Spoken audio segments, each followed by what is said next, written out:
Romero was my inspiration for proposing back then to President Brother Ray that we create a human rights studies program. Romero's influence is why we have the Archbishop Romero Human Rights Award. And Romero's influence is reflected in the Human Rights Center's mission insofar as the mission includes dialogue with the Catholic social justice tradition. So I want to just make clear that Romero is present here. He's incarnate here, if you will, in these institutions. And so it's remarkable that we have this anniversary. So to understand Romero, you have to understand the national crisis. Now I want to take you back to February 1977 for a minute because it was an incredible time. El Salvador, this tiny, poor country already in crisis, was going to have a presidential election, sure to be fraudulent, and the appointment of a new archbishop. Ironically, both were named Romero.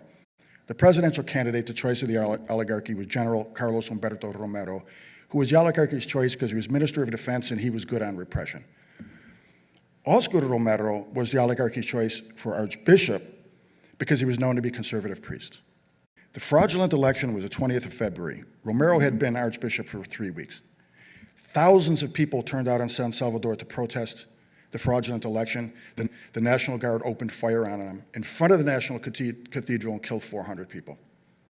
If you studied the history of El Salvador at the time, not a month went by without some new atrocity for campesinos. Read Romero's homilies. They read like reports of Amnesty International. But think about this now. You have one of the most powerful institutions of Salvadoran society, the church, breaking with the state. Essentially, under Romero, the church had delegitimized the regime.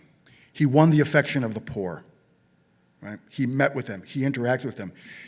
The poor loved him and came to see in Romero the symbol of their own cause for justice. He encouraged them. Romero encouraged them to defend their own rights. Romero is encouraging the very people the security forces are killing. At this point, Romero becomes one of those agitator priests.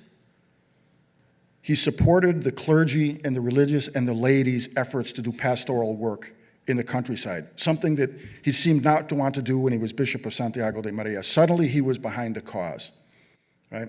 And he defended the priests, and the religious, and the clergy who were persecuted themselves. Many of these people were killed. He defended against charges of communism, right? In other words, he became their public spokesman. Romero became the most important politician in the country because of his moral voice and his office. Right? He became dangerous. When Romero spoke, when he denounced the regime, when he defended the popular organizations, with that international stature, he became deadly. 17th of February, 34 days before his assassination, his martyrdom, Archbishop Romero writes to Jimmy Carter as a Christian, right? And he appeals to the President of the United States to suspend military aid to El Salvador. There wasn't much. There wasn't much. They were sending non-lethal, right, aid to the National Guard who was killing people. And he appealed to Carter not to send aid. And he denounced the government as a military dictatorship, worse than a previous military dictatorship, that was killing so many people. And he gave death tolls. So here you have, I mean, this is a direct threat to the military. The military in El Salvador knows the guerrillas are forming, and it's facing the prospect of a civil war which it's not prepared to fight. And it needs military assistance from the United States, which is concerned with preventing another Marxist revolution like the one in Nicaragua happening in El Salvador. And the Archbishop appeals to the President of the United States not to send military aid? This was incredible. 34 days. I mean, I'm convinced that his death warrant was signed then. And finally, not his final sermon, because he died giving his final sermon on the 24th of March at a funeral. But on the 23rd, in the cathedral, broadcast over the radio, you should read it, you should listen to it, gave an incredible speech. It sounds like Amnesty International report talking about the massacres. But at the end, he makes a special appeal. He says, I want to make a special appeal to the men of the National Guard. You are our brothers, and you're killing your campesino brothers. No one is obligated to obey an illegal order that conflicts with the law of God, thou shalt not kill.